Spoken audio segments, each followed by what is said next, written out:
Sit down, but come closer to the fire. This story is not for listening from afar, no. Have you ever heard of the Wendigo? No? Then pay attention, because this creature is not just an old man's legend. It is the kind of thing that makes the wind chill to the bone.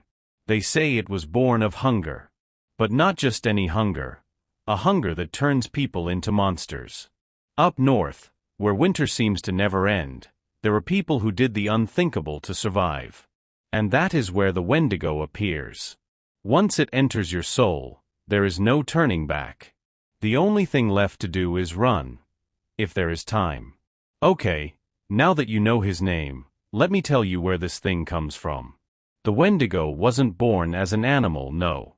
He was once a person. Ordinary people, like you and me.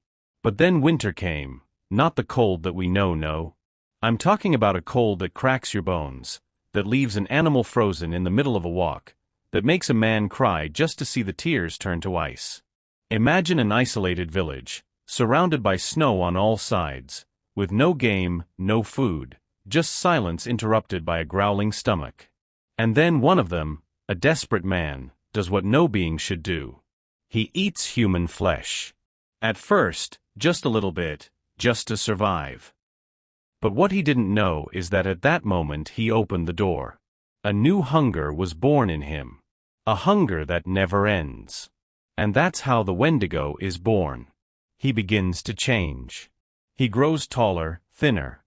So thin that you can see his bones stretching his skin like old leather.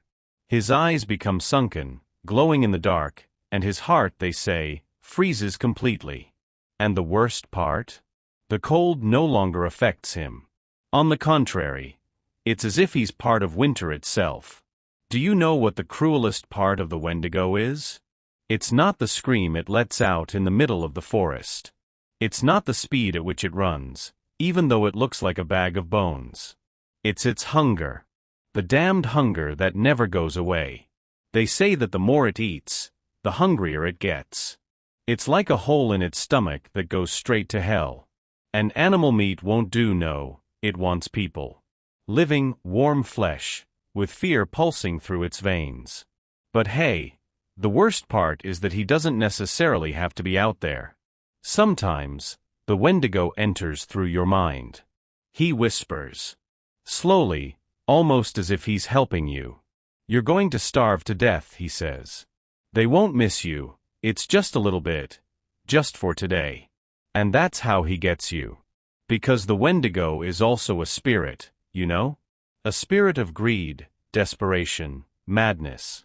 Before you know it, you're already doing what you swore you'd never do. And then, it's over. He possesses you. Your body changes, your soul disappears, and the monster is born again. The oldest tribes warned, the Wendigo lives where hunger is strongest and where loneliness weighs on the chest. He prowls lost camps, abandoned trails, houses in the middle of nowhere. And if you hear footsteps in the snow, even when there is no one around, run. Because it might be hungry next. You. But before I continue, I need to ask you. Are you enjoying it? Subscribe to the channel so you don't miss the next videos. Now that you know what the Wendigo is and how it is born, let me tell you what happens when it decides to hunt. Because, my friend, it doesn't disappear after it becomes a monster. It wanders. Always hungry, always sniffing out fear. They say it roams the frozen forests of the north, the ones that seem to never end. And it knows every trail, every twisted tree, every place where the snow hides bones. The older ones say that he doesn't make any noise when he walks.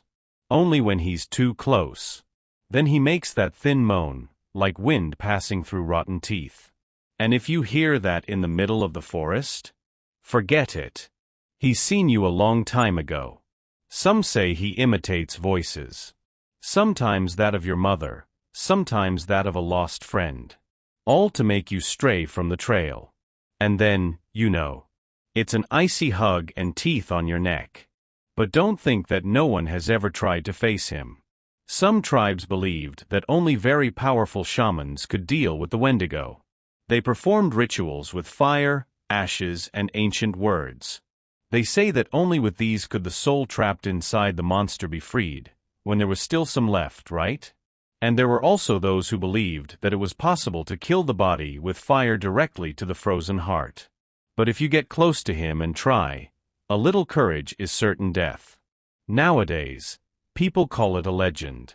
They say it's just a story to scare children. But every year someone gets lost in the northern forests. Sometimes they find footprints. Sometimes they just find bones. And every now and then, someone comes back telling of a tall skeletal creature with eyes glowing in the dark and skin stretched tight like old leather. But, of course, it must just be the cold playing tricks, right? So that's today's video. I hope you enjoyed it. See you in the next story.